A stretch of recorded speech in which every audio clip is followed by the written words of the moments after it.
Harlem Mufoncol, welcome to the African Tech Roundup. Thank you. Now, you're a co-founder of a music streaming platform from the Democratic Republic of the Congo. Now, that's not a place I immediately think of when I think of music streaming services. What's yours called, and how did you guys come up with an idea? Well, maybe it's not the first thing you think about, but when you think about music in Africa, you think about Congo. There's no way I cannot think about music if I think about the Congo. Exactly. So the only thing is missing is a streaming application for that music. Touché. So that's exactly how you thought about it. That's the thing we thought about, me and my friend Narcissus. It was the only thing missing was an application and allowing people outside the country and inside the country to listen to more of the local musicians and different music genre that you find in Kinshasa and elsewhere in Congo as well. Yeah. And so give the service a shout out because it's totally live. You've been going for a short while now, and the people seem to have taken really well to it, not just in Congo but in other countries around you as well. Yes, we have people in Brazzaville, Congo, Brazzaville, using it because we have friends there, journalist friends in the radio talking about it, and in Kinshasa as well. So it has been very welcomed, and we have at least, I think, already more than 2,000 users already.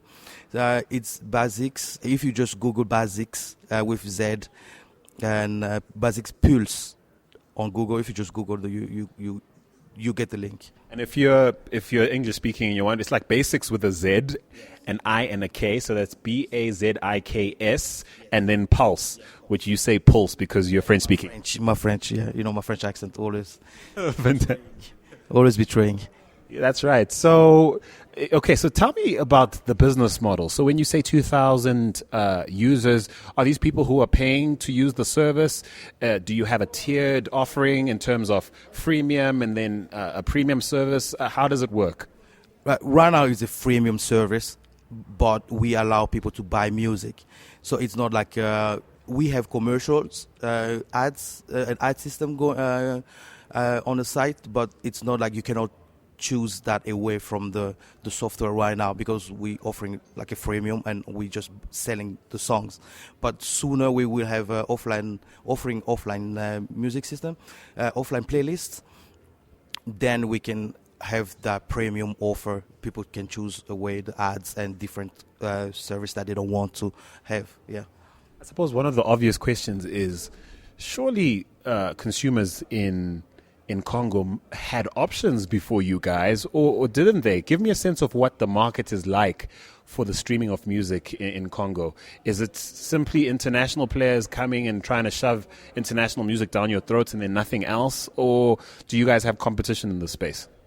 Well, we don't really have a serious competition because the applications are depending on the internet. So people really don't have internet available everywhere they are in Congo. So if using a software like Spotify, it doesn't really care that you don't have a lot of credit or data on your phone and stuff like that. So our application is more like aware of all those things and trying to recognize the connection that the person have, and then try to cut down some functions of the site, like heavy, like huge pictures. Once it detects that you are on 3G, then it will not show you like those big pictures. It will offer you like a appropriate pictures quality, depending on your connection and stuff like that. And it will let you know that you are using a 3G. That's why maybe your streaming is slow. And then, it's just an application very aware of the ecosystem of the telecoms in Congo and in Africa. So, I mean, there's no really like a big competition because those software are not really aware of all those things. It's just like you have to have internet to use it. But here we're offering you different ways to listen to music or download music, even if you have a bad connection and stuff like that. And so how have the musicians in your country taken to this service? Because, I mean, you're dead in the water if they don't come on board and give you this content and trust you with it.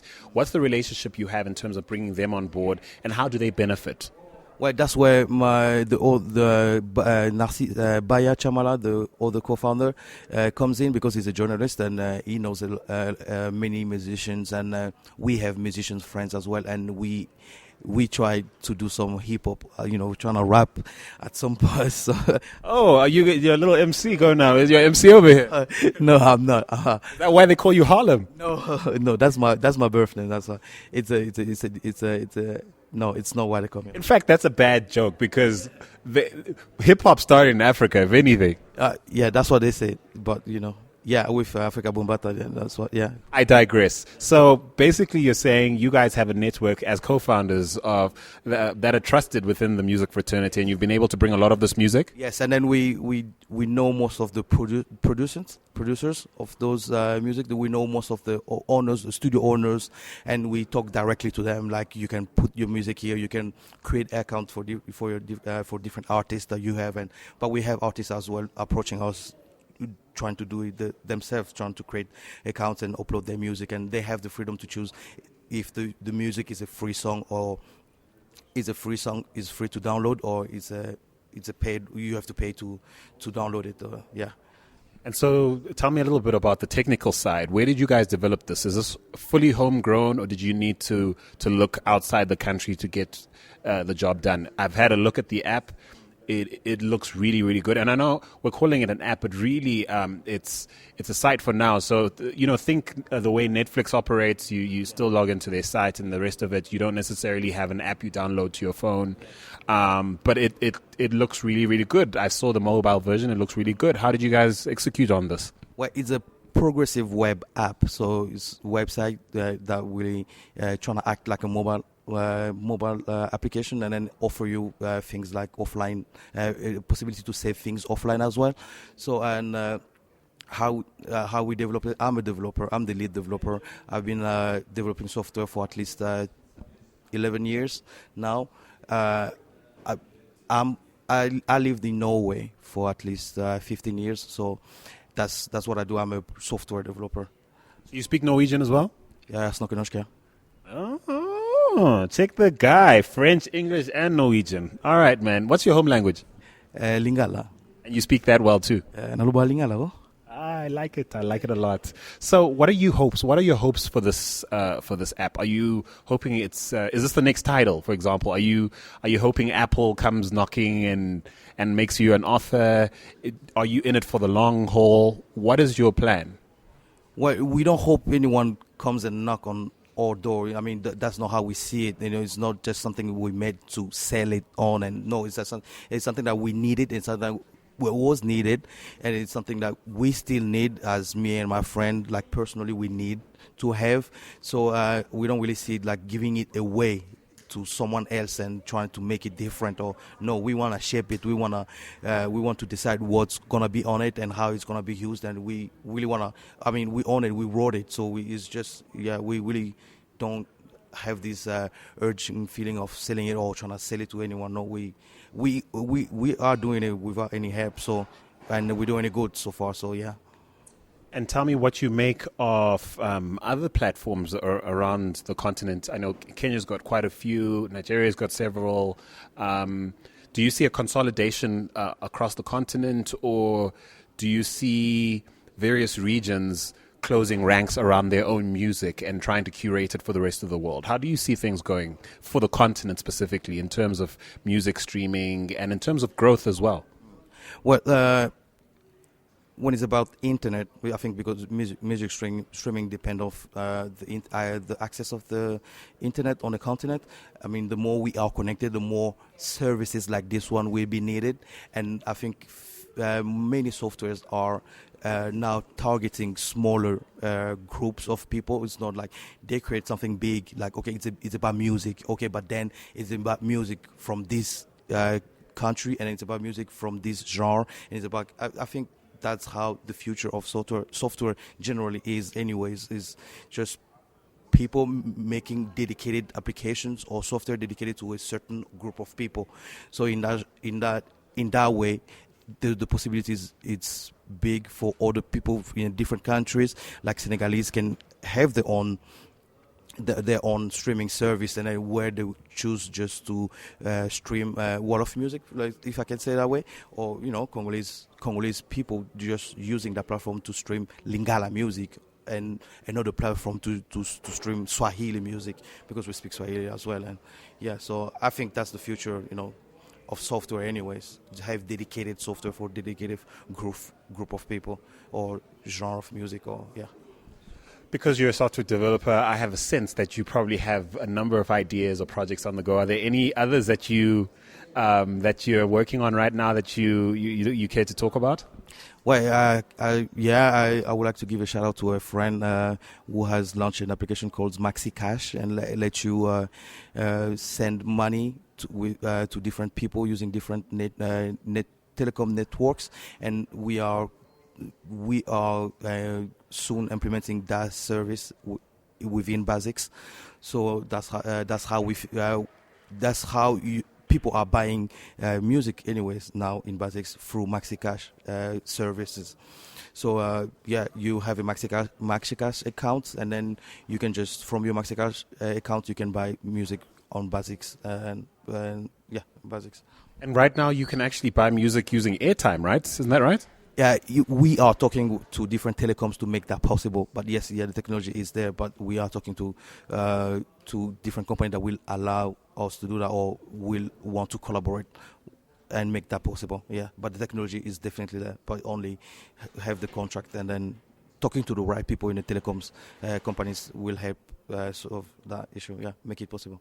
I want some insight on the DRC market in terms of tech and adoption, right?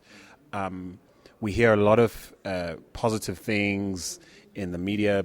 So often a lot of it we promote ourselves as a continent because of how fast we're growing, penetration numbers growing faster than anywhere else, not least because we are considerably less penetrated than other places, but also smartphone adoption faster than any other place and that kind of thing. But sometimes that story doesn't give the world a proper picture of what it's like day to day on the ground in a place like, the DRC. What are things like day to day in terms of, and maybe think about it in terms of how you go about profiling users for your service. What sort of questions do you ask yourself about how ready the market is, and catering to what they're ready for now, and catering to where the market's going? Well, I think when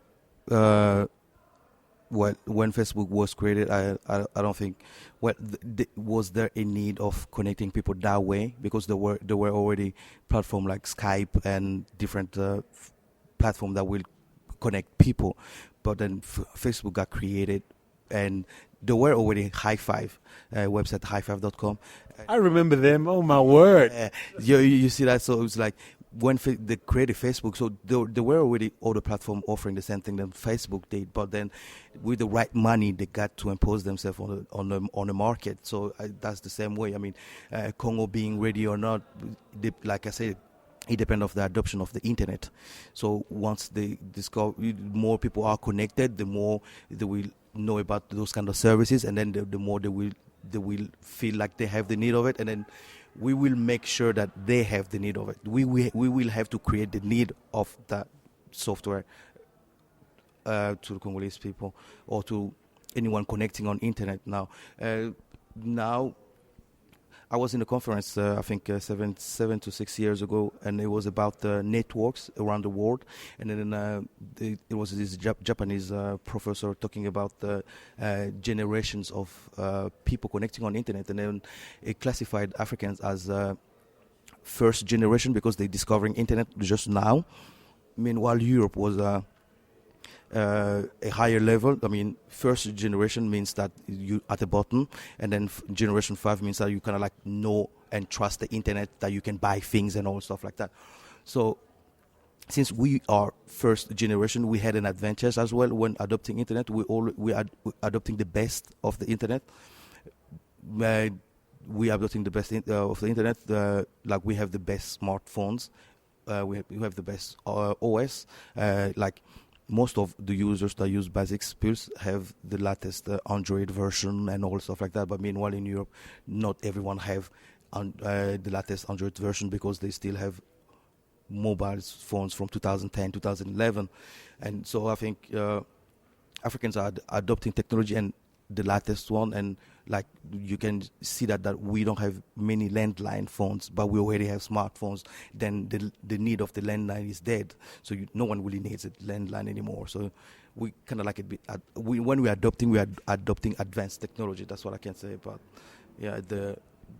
about the users and technology. I mean, in Congo and in like Togo, for example, and Gabon, where everyone have the latest phones, everyone have the latest technology. It's not just people using old technology. No, And is affordability ever an issue in this market in terms of data costs? Is that ever an issue or an inhibitor to your business? Well, data cost is something that we think about a lot, and that's like what I said, that the software is built around that knowledge, like letting the user know that you are in a zone where you have a low connection. You're in an area where you have 2G connections. That's why we're gonna stream down some options, some features of the software. You are in an area where you are connected on a 3G network. That's why we're gonna stream down some. It's kind of like aware. Yeah, we are very aware of that. The data is expensive, and we're trying to make the software as intelligent to be aware of that, and then just to give people what they really need. And in the settings as well, you can determine. In the settings of the application that we're creating, you can determine how much of the data you want to consume. It's like, do you want to get an SMS alert when you have consumed more than 20 megabytes or 30 megabytes or stuff like that? Just let people, just to make people aware that your data is being consuming, and then now is a limit. Like maybe you should stop. Maybe you should, yeah. And so, one of the last few things I want to ask you about is about piracy. Now, sure, I think it's a tough question. I mean, you must be quite positive about the market's willingness to pay for music at a time when there's so many ways to get it for free. How do you work around that, and what sort of questions do you bounce around in your boardroom about those issues? Well, I think it's a harder process to sit and Google for free music and downloading them on. You have to be very patient to keep downloading music for free, and then going to different websites, and even if you have bookmarked them, but you still have to visit them, and especially if you're not like a guru who have a script that scrap all those music for you. But if you're a normal user who have like a normal Congolese user, you have to actually visit those websites and then download those music.